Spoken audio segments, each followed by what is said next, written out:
कभी कभी कोई एहसास हम पर इतना हावी हो जाता है ना। बस आज हम ऐसे ही एक जुनून की कहानी में उतरने वाले हैं, जो छिपी है हिमेश रेशमिया के गाने तेरा फितूर में।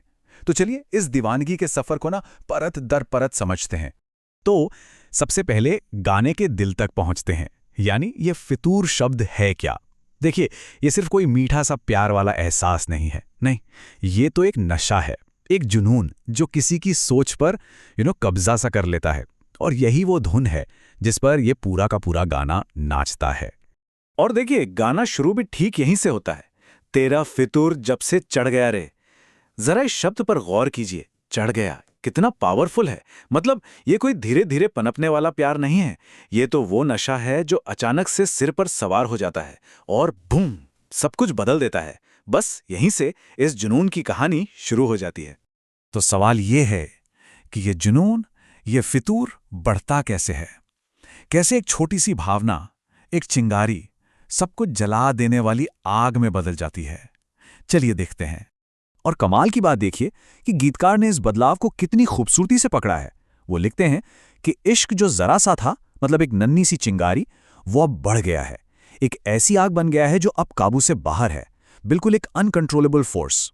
लेकिन बात सिर्फ दिल तक नहीं रहती, बिल्कुल नहीं। ये जुनून, ये फितूर अब नैरेटर की पूरी दुनिया को बदलने लगता है। मतलब उनके जिस्म को, उनकी सोच को, हर एक चीज को। और ये असर कैसा है? देखिए, जुनून इतना गहरा है कि वो फिजिकली महसूस हो रहा है। लिखा है ना, मेरी राह धड़कने लगे, मेरी बाह तड़पने लगे।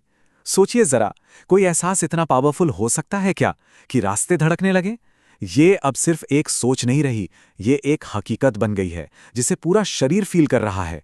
तो होता क्या है, जब जिस्म इस जुनून को महसूस करने लगता है ना, तो मन बाहर की दुनिया में इसके सबूत खोजने लगता है। नरेटर अब अपनी किस्मत को अपनी हाथों की लकीरों में पढ़ रहे हैं। ऐसा लग रहा है मानो ये जुनून उनकी तकदीर को ही दोबारा लिख रहा हो। और ठीक यहीं कहानी एक बहुत बड़ा, बहुत गहरा मोड़ लेती है। नरेटर को यह एहसास होने लगता है कि उनकी अपनी जिंदगी अब उनकी है ही नहीं। उनका पूरा वजूद, उनकी मौजूदगी अब किसी और में बसने लगी है। और अगली लाइन इसी एहसास पर जैसे एक पक्की मुहर लगा देती है कि जिंदगी जो है मेरी तुझ में अब रहती है। ये कंप्लीट सरेंडर है।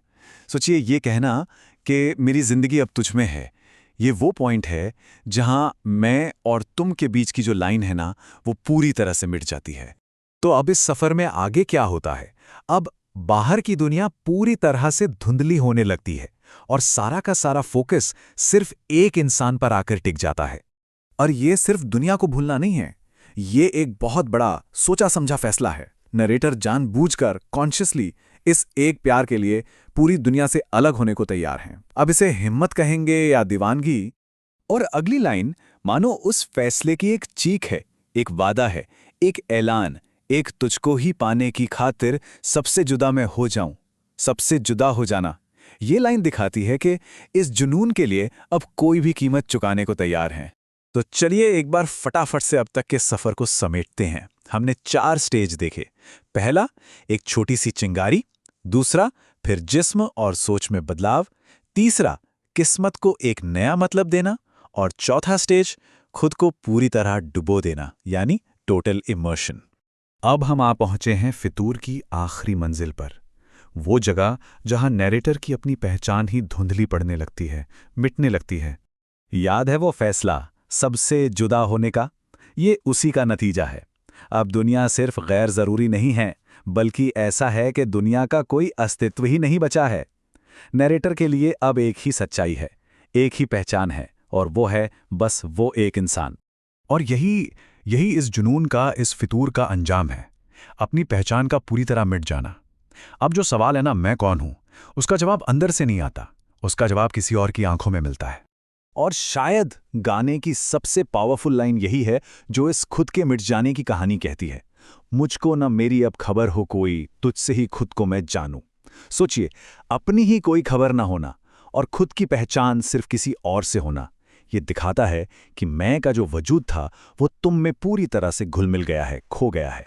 तो आखिर में हम कह सकते हैं कि तेरा फितूर सिर्फ एक रोमांटिक गाना नहीं है, नहीं, ये उस बहुत ही पतली सी लाइन की पड़ताल है जहां मोहब्बत एक ऐसे जुनून में बदल जाती है जो किसी की अपनी पहचान को ही दांव पर लगा देती है।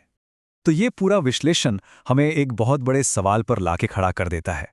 सवाल ये कि क्या इस तरह का फितूर प्यार की सबसे ऊंची, सबसे गहरी मंजिल है, या फिर ये खुद को खो देने का एक खतरनाक रास्ता है? इस पर सोचना तो बनता है।